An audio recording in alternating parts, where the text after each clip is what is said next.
এটা তো আরো 3 দিন পরেও বলা যেত। এখন তো ঝড় চলতেছে বিএনপি, ওর মধ্যে এসে কেন ঢুকলেন? তার মানে কি জানেন, আপনারা নিশ্চয়ই ভিতরে ভিতরে কোনো হাত করতে চাইছিলেন। হ্যাঁ, আপনারা অপেক্ষা করতেছিলেন ওরা ঘোষণা দেখ, দেখি আমাদের জায়গাটা রাখছি কিনা। নমিনেশন পাইল যারা, তাদের আনন্দের আর সীমা নাই ভাই। চারিদিকে একটা ঈদের আনন্দ।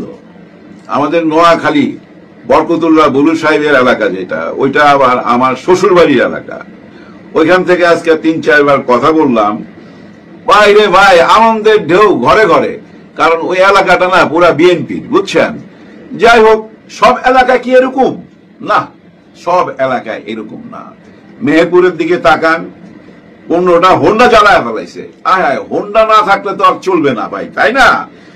10টা হোন্ডা, 20টা গুন্ডা, তারপরে করে দেব ঠান্ডা। কে বলছিল বলেন তো? শেখ হাসিনা। হ্যাঁ, শেখ হাসিনা বলছিল। জানেন এর মধ্যে উনি কত বড় একটা ঘটনা ঘটাইছে, কিন্তু এটা ভাইরাল হয় নাই। ভাইরাল হয় নাই কেন জানেন? আমাদের এই যে নমিনেশনটা চলে আসলো, এই নমিনেশন নিয়ে তো ভাই গতকাল, আজ এবং আগামী 1 সপ্তাহ পুরা মাঠ গরম থাকবে। সবাই ভাই এইটা নিয়েই কথা বলবে। কারণ কি জানেন, এই এক নমিনেশনের কারণে বহু ঘটনা জন্ম দিবে। এই নমিনেশন কিন্তু বহু ঘটনা জন্ম দিবে। অলরেডি দেখেন না, ওই যে মেহেরপুর, চিটাগাং, আরো অনেক এলাকায় ধাও ধাও করে আগুন জ্বলতেছে। বাড়ি ঘরে না, রাস্তায়, বুঝছেন। ওই রাস্তায় টায়ার টেয়ার জমা কইরা ওইখানে আগুন জ্বলায় দেয়। কিন্তু আগুন জ্বালাইলে জ্বালাক, ঠিক আছে, এটা যদি একটা মাঠে জ্বালায় ঠিক আছে, কিন্তু এই রোডটা তো হাইওয়ে রোড। কত মা বোন তার সন্তান নিয়ে, কত বাবা তার কাজে, কত ভাই ব্রাদার তার চাকরির জন্য বহুত দরকারে নিজের ঘর ছাইরা এই শহরের দিকে আসে, অথবা গ্রামের দিকে যাইতে থাকে, নিজের বাড়ির দিকে যাইতে থাকে। কিন্তু রাস্তার মধ্যে যদি আটকা থাকে ঘন্টার পর ঘন্টা, তার কি দোষ? তার ভোট আপনার লাগবে না? লাগবে, আপনার সেই ভোটটা লাগবে। কিন্তু ওই শেষটা কাজ করতেছে না। কেন কাজ করতেছে না জানেন? কারণ সে যে দলটাকে সাপোর্ট করে বা কইরা আসতেছিল, আর এই 15 মাস যার জোরে সে লড়তেছিল, তাকে তো নমিনেশন দেয় নাই। নমিনেশন দিচ্ছে তো আরেকটা দলকে। কারণ একই জায়গায় তো ভাই 2-3 না ভাই, গণলে 10 জন পাবেন। 10 জন। এর আগেও এই কথাটা বলছি, এবং এইটাও বলছিলাম যেদিন নমিনেশন দিবে ওই দিন ভাই, যে প্রবলেম গুলো এই যে মানুষ দেখতেছে, মানুষের হাতে হাতে তো এখন ভাই মোবাইল, যেখানে যা ঘটতেছে এগুলো অনলাইনে চলে আসতেছে। ওই ঝিকার গাছায় কি ঘটতেছে আমি ঢাকায় বসে দেখতেছি, সেকেন্ডের মধ্যে ছড়ায় যাইতেছে। এতে কি মেসেজ যাইতেছে? ভালো মেসেজ যাইতেছে না, ভালো মেসেজ যাইতেছে না। এই যে সাংবাদিক ভাইরা, এরাও দেখবেন দৌড়ের উপরে থাকবে। এখন দৌড়ের উপরে এদেরকেও কেউ মানবে না। কারণ কি জানেন? পুলিশকেই তো মানে না। একটু আগে দেখলাম গাজীপুরে এক সাংবাদিক গেছে, ওনার ক্যামেরা ট্যামেরা নিয়ে, কে গাছ কাটতেছে। এই গাজীপুরে ভাই এই যে গজারি গাছ দেখেন না, এক একটা গজারি গাছ, এগুলো হলো লৌহ গাছ, এটার আরেক নাম হলো লৌহ গাছ। এগুলো দিয়ে পাইলিং করে, অনেক দামে বিক্রি হয়। এগুলো সরকারি মাল, সব কিছু কাইটা লয়ে যাইতেছে। কারা নিয়ে যাইতেছে ওই ঘটনাটা আপনারা দেখলেই পাইবেন কোন একটা চ্যানেলে। যেন আমি একটু আগে দেখলাম ওই সাংবাদিক কেন ওইখানে ক্যামেরা নিয়ে তাকে প্রশ্ন করছে, এই কারণে ভাই পিটায়া হাড্ডি গুড়া করে দিচ্ছে। আরেকজন তো ক্যামেরা নিয়ে ভাগতেছে আর ভাগতেছে জান লইয়া। ইত্তেফাকে দেখলাম একটু আগে, ইত্তেফাকের অনলাইনে এরকম দৃশ্য অনেক দেখতে পাইবেন এখন। কারণ কি জানেন? ওই যে যারা নমিনেশন পাইছে তাদের দল এখন জায়গা উঠবে, আর যারা নমিনেশন পায় নাই, যারা এতদিন ওই যে তাপালিং করছে, এরা এখন কোন দিকে যাবে? দেখেন, এরা ভাইয়ে ভাইয়ে দুশ্মন। যদি দুশ্মন না হবে, সেটা কেন মাইনা নিতে পারতেছে না যে আমার ভাই নমিনেশন পাইছে, ওকে, আমি যদি গন্ডগোল করি আমার দলের বদনাম হবে। অবশ্য বদনাম ওনারা গায়ে মাখে না। ওই যে একটা গান ছিল না, নায়ক জাফর ইকবাল গাইছিল, উনি গায়কও ছিল নায়কও ছিল, নায়ক রাজ্জাকের ছবির একটা গান, হোক আরো বদনাম, হোক আরো আমি তো এখন নই তো কারো। আর এই বদনামটা রাজনীতিবিদরা মাইনা নেয়, মাইনা নিতে বাধ্য হয়। কিছু করার নাই তো ভাই।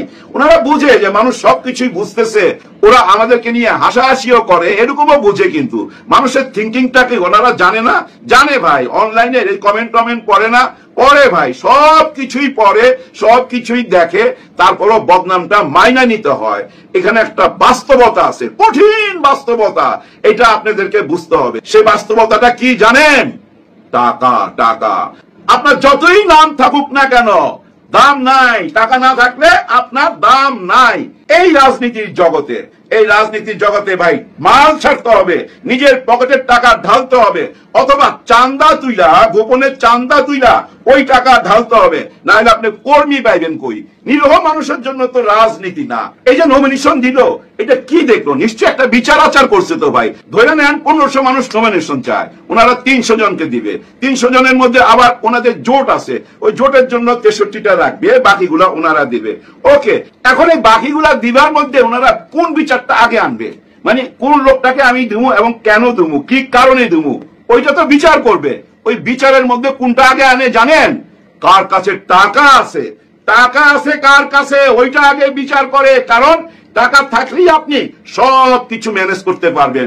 টাকা থাকলেই আপনি 1000 হোন্ডা পিছে নিয়ে সামনে 5 কোটি টাকার গাড়ির হুড খুলা উপরে পা তুলে দাঁড়াইতে পারবেন, হাত নাড়তে পারবেন। টাকা থাকলে, টাকা না থাকলে পারবেন না ভাই, হ্যাঁ পারবেন না। যাই হোক, এই টাকার কথা কেন বলতেছি বারবার? টাকা ছাড়া ভাই কাফনও কিনা যায় না, কবরও কিনা যায় না ভাই। নিজের পারিবারিক কবর হইলে অন্য কথা, কিন্তু কাফন কিন্তু তো টাকা লাগবে। এই টাকার বড় প্রয়োজন, সবচেয়ে বেশি প্রয়োজন এই রাজনীতিতে। কারণ কি জানেন? এই টাকা আপনি বুড়িগঙ্গায় ফেলে দিচ্ছেন না তো। আর এই ইনভেস্ট যারা করতে পারবে তারাই তালিকার প্রথমে চলে আসে। আর কি দেখে? তার এলাকায় ইমেজটা কেমন, এটা তো দেখে ভাই। টাকা থাকলেও ইমেজ আনা যায়। আমি ভাই 100টা গরু কোরবানি দিয়ে দিলাম, আপনারা দেখেন নাই এই যে আওয়ামী লীগ আমলে ওনাদের মন্ত্রীরা 500 গরু কোরবানি দিয়ে দিত, আর ওই গরুর মাংস গরিবরা পায়া দোয়াই তো করতো, ওনাকে ভালোই তো বলতো। টাকা দিয়েই কিন্তু ওই ভালোটা কিনে নিতেছে, এই টাকাটা লাগবে। ওইটাও দেখে যে হ্যাঁ ওনার ইমেজও ভালো, টাকাও আছে। আর কি দেখে? পিছনে ওনার কত লোক আছে, এলাকার মুরব্বীরা ওনারে কি চোখে দেখে, ওইটাও বিচার করে। আর ওই মুরব্বীরা কেন ভালো বলে? এই জন্য ভালো বলে, মুরব্বীরা তো দেখতেছে ভাই এই লোকটা 500 গরু খাওয়াই দিতেছে, এই লোকটা জায়বত দিতেছে, এই লোকটা 5 জনের হজে পাঠাইছে, ও তো দেখতেছে। কিন্তু এইটা দেখতে পায় না ওই টাকাটা কই থেকে আসতেছে।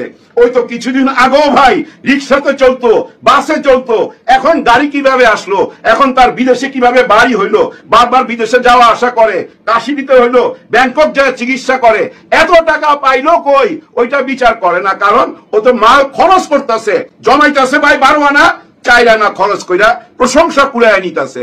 যার জন্য ভাই রাজনীতিতে ভাই নিরীহ মানুষের দাম নাই। ওই যে বলে না, কে কত পপুলার তাকেই আমরা আগে প্রাধান্য দিব। আপনারা যদি পপুলার লোককেই প্রাধান্য দেন, তাহলে আপনাদের এই যে উজ্জ্বল সাহেবের কথা বলি, মেগা স্টার উজ্জ্বল সাহেব ভাই, ওনাকে আমি অনেক সম্মান করি, উনি আমার পাড়া প্রতিবেশীও।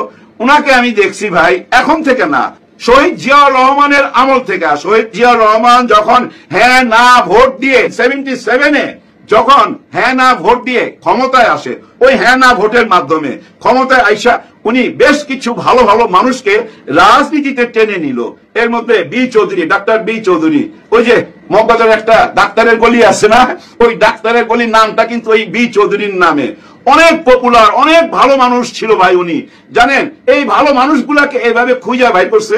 এর মধ্যে এই যে নায়ক উজ্জ্বল সাহেব, হ্যাঁ আমাদের উজ্জ্বল সাহেবকে কিন্তু শহীদ প্রেসিডেন্ট কাছে ডাইকা নিয়া বলছে যে তুমি কালচারাল সাইডটা দেখো, তোমাদের মধ্যে থেকে ভালো মানুষগুলা রাজনীতিতে জড়িত হও, দেশের জন্য কিছু করো। ওই থেকেই কিন্তু এই উজ্জ্বল সাহেব বিএনপির সাথে আছে। এই যে আওয়ামী লীগের আমলে ফেসবুকে ভাই সবসময় পোস্ট করতো, দেখতাম তো ভাই, মাঝে মাঝে ভয় পাইতাম, মাঝে মাঝে ভয় পাইতাম হায় হায় কোন বিপদে না পড়ে। দেখেন এই যে আসিফ আকবর সাহেব, উনি কোন জায়গায় গান গাইবার কোন অনুমতি পাইতো না, বিশেষ করে আমাদের এই চ্যানেল গুলাতে। কেন? উনি বিএনপি করে। একই কাজ হয়েছে এই যে মনির খানের সাথে। হ্যাঁ এই মনির খান আমার বোমা হামলার ছবিতে বধু বধু ওগো বধু ওই গানটা গাইছিল, খুবই ভালো গায়ক, মানুষ হিসাবেও চমৎকার। এই মানুষটাও কিন্তু রাজনীতি করে বইলা, মানে বিএনপি করে বইলা কেউ তাকে ডাকে নাই, কোন চ্যানেলে গান গাইতে পারে নাই, এক কোনাতে ফেলা রাখছিল। ঠিক তেমনি কনক চাপা আপা, হ্যাঁ উনিও আমার ছবিতে গান গাইছে, ওই কনক চাপা আপা এবং এই যে নেন্সি এবং আরো অনেকেই আছে। এদের মধ্যে থেকে কি একজনকেও ডাকা যাইতো না, একজনকেও বলা যাইতো না যে ভাই ঢাকার অমুক জায়গা থেকে আপনি দাঁড়ান, এদের চেয়ে পপুলার কেউ আছে? আপনারাই বলেন কেন ডাকে নাই? ওই যে তাদের কাছে তো টাকা নাই, ওরা দল পালবে কি কইরা, ওই যে হোন্ডার তেল দিবে কি কইরা, হাজার হাজার লোককে যে সাথে নিয়ে মিছিল কইরা দেখাবে, ওই ক্ষমতা তো নাই। আর কি ক্ষমতা নাই? অনলাইনে আইসা ফকিন্নির বাচ্চা, বান্দির পুত, এগো তো বাড়ি ঘরের ঠিকানা নাই, হ্যাঁ বলছে না চাল নাই চুলা নাই, বাপের নাম নাই, এরা এসে জুলাইয়ের গণ অভ্যুত্থানে এদের জন্মে ঠিক নাই, এরকম কথা বইলা চিঠি খাইছে না, নোটিশ পাইছে এবং তাকে একটা সাইড করে রাইখা দিছে। সে লোকও কিন্তু নমিনেশন পাইছে, তার মানে কি জানেন, ওইটাই তার পুরস্কার, ওইটাই তার পুরস্কার, পুরস্কার দেওয়া হয়েছে। আরেকজনের কথা বলি, বললে হয়তো খেপে যাবেন আপনারা, হ্যাঁ ওনার পক্ষে বলুন, কে জানেন, রুমিন ফারহানা, হ্যাঁ ওনার পক্ষে বলুন। দেখেন একটা জিনিস খেয়াল করেন, হয়তো আপনারা বলবেন ওই মিয়া উনি তো শেখ হাসিনার কাছে 10 কাঠা জমি চাইছিল, এই প্রশ্ন তুলবেন। যাই হোক, ওই প্রশ্নটাকে নিয়ে আমি তর্ক করতে চাই না। লোক কাজ করে মানুষের ভিতরে, যদি পায়া যাইতো, যদি লটারি লাইগায় যাইতো, ওই অ্যাঙ্গেলে গেছে। কিন্তু অনলাইনে আইসা প্রতিবাদ করছে, ধৈরা নেন কেউ শিখাই দিছে ওই সাইড থেকে যে তুমি প্রতিবাদ করো, তোমার আমি অ্যারেস্ট করুম না, ধৈরা নেন। কিন্তু সাধারণ মানুষ তো বুঝতো না, সাধারণ মানুষ তো দেখছে হায় হায় দেখো বিএনপির জন্য লইরা যাইতেছে, এক এক ভাবে লইরা যাইতেছে। কিন্তু ওই মানুষটাও কিন্তু নমিনেশন পাইলো না, হয়তো পাইতেও পারে, একটা সাইড করে রাখছে। কারণ কি জানেন, এর মধ্যে কিছু স্ক্যান্ডাল হয়ে গেছে ওনার সাথে। ওই যে ডাক্তার সাহেবের সঙ্গে ওনার একটা স্ক্যান্ডাল, সত্য মিথ্যা জানি না, এইসব স্ক্যান্ডালে কিন্তু ক্ষতি করছে। কারণ কি জানেন, আনম্যারিড নারীদেরকে নিয়ে না মানুষ অনেক গুজব ছড়ায় ভাই, গুজব ছড়ায় মজা পায়, এগুলো মানুষের নেচার। দেখেন না রাস্তাঘাটে পিছলায় কেউ আশা খেয়ে পড়ে গেলে আমরা হাইসা দেই না, এটার মানে কি জানেন, মানুষকে নিয়ে হাসাহাসি করতে আমরা পছন্দ করি অবচেতন মনে। ওই যে উনি বিয়ে শাদী করে নাই, এটা নিয়ে এত স্ক্যান্ডাল ছড়ায়। এখন উনি বিয়ে করবে এটা না করবে এটা আমার ব্যাপার না, বিয়ে না করাই ভালো আমি মনে করি। বদনাম হোক হোক আরো, বদনাম হোক আরো, আমি তো এখন নই তো কারো। ওই গানটা গাইবে, অসুবিধা কি? ভিডিওটা শেষ করার আগে বলতেছি, এত উত্তেজিত কেন, এত চিৎকার দিতেছি কেন, সত্যি কথাটা শুনবেন। সত্যি কথা কি জানেন, আমার একটা এসি আছে, পুরানা এসি, ঘড়ঘড় করে আওয়াজ হয়, আমি ওর আওয়াজের উপরে যাইতে চাই, এই জন্য জোরে কথা বলি, এটা আমার নেচার। হ্যাঁ ভাই, কাজের সময় বুঝছেন আমি এরকম ঝগড়াটে মোডে থাকি, আবার হাসি মোডেও থাকি। আজকে খুব হাসি লাগতেছে এই জন্য যে এর পিছনে কারণ আছে। শাপলা কলি, শাপলার সঙ্গে কলি ধরায় দিছে, এই শাপলা কবে ফুটবে জানি না, কিন্তু এই শাপলা একটা ভুল করছে, মারাত্মক ভুল করছে। আরে ভাই, বট গাছের নিচে তো দুব্বা ঘাসও হয় না। ওনারা দিল নমিনেশন ঘোষণা গতকালকে, আজকে আইসা আপনারা জানাইলেন কে কোথা থেকে নমিনেশন পাইতেছেন, ঢাকা থেকে কোথায় দাঁড়াবেন, ডিস্ট্রিক্ট থেকে কোথায় দাঁড়াবেন, এরকম 10-12 জনের কথা বললেন। এটা তো আরো 3 দিন পরও বলা যাইতো। এখন তো ঝড় চলতেছে বিএনপি, ওর মধ্যে আইসা কেন ঢুকলেন? তার মানে কি জানেন, আপনারা নিশ্চয়ই ভিতরে ভিতরে কোনো হাত করতে চাইছিলেন।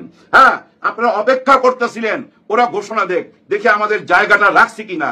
যখন দেখছেন আপনাদের জায়গা রাখে নাই, তখনই আপনারা ঘোষণা দিচ্ছেন। এটাই ভাই অঙ্ক, 2-2 4 হয়, আবার 2-2 0 হয়, আবার পাশাপাশি রাখলে ভাই 2-2 22 হয়। এই 22 মিলিয়ে নিতে আমরা জানি।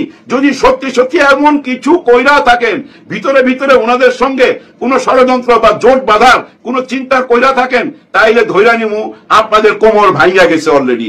এখন এই কোমরের চিকিৎসা করেন, তাড়াতাড়ি চিকিৎসা করেন, তারপরে রাজনীতিতে আসেন। 300 আসনে দিতে হবে কেন ভাই? কি দরকার 300 আসনে দিবেন? 300 আসনে দিবার টাকা কই? এত টাকা কই পাইবেন আপনারা? টাকা যদি দেয়ও, তাও আপনাদের এই টাকা নষ্ট করা ঠিক হবে না। আরে ভাই, 25 থেকে 30টা আসন দেন না ঠিক মতো। একজন হাসনাত আব্দুল্লাহ গেলেই তো পুরা ভূমিকম্প কইরা দিবে, পুরা ভূমিকম্প কইরা দিবে সংসদ ভবনকে। হ্যাঁ ভাই, ভূমিকম্প আইনা দিবে সংসদ ভবনে একজন হাসনাত আব্দুল্লাহ। এটা মাথায় রাখতে হবে। বেশি কথা বলে লাভ নাই, ভিডিওটা শেষ করতেছি। অনেক কথা বাকি রয়ে গেছে, আগামীকাল বা 2-3 দিন পরে বলবো। আগে একটু বুঝতে দেন। সবার জন্য সবাই দোয়া করবেন, কেউ ঘাবড়াবেন না ভাই, এইটাই হওয়ার কথা ছিল। হ্যাঁ ভাই, এখানে টাকার খেলা, শুধু টাকার খেলা। সালাম পৃথিবী তোমাকে সালাম, দুনিয়াকে করেছো টাকার গোলাম। হ্যাঁ ভাই, এটা আমারই একটা ছবির গান, যে ছবিটা মুক্তি পায় নাই। ছবির নাম ছিল শপথ নিলাম। ওই ছবিরই গান ছিল, নায়ক ছিল বুলবুল আহমেদ এবং নায়িকা ছিল কবরী। আমি ছিলাম ওই ছবির 4 নম্বর সহকারী পরিচালক। ওই ছবিটা রিলিজ হয় নাই, ওই ছবির গানই এইটা। সালাম পৃথিবী তোমাকে সালাম, দুনিয়াকে করেছো টাকার গোলাম, আর রাজনীতিকে করেছো টাকার গোলাম।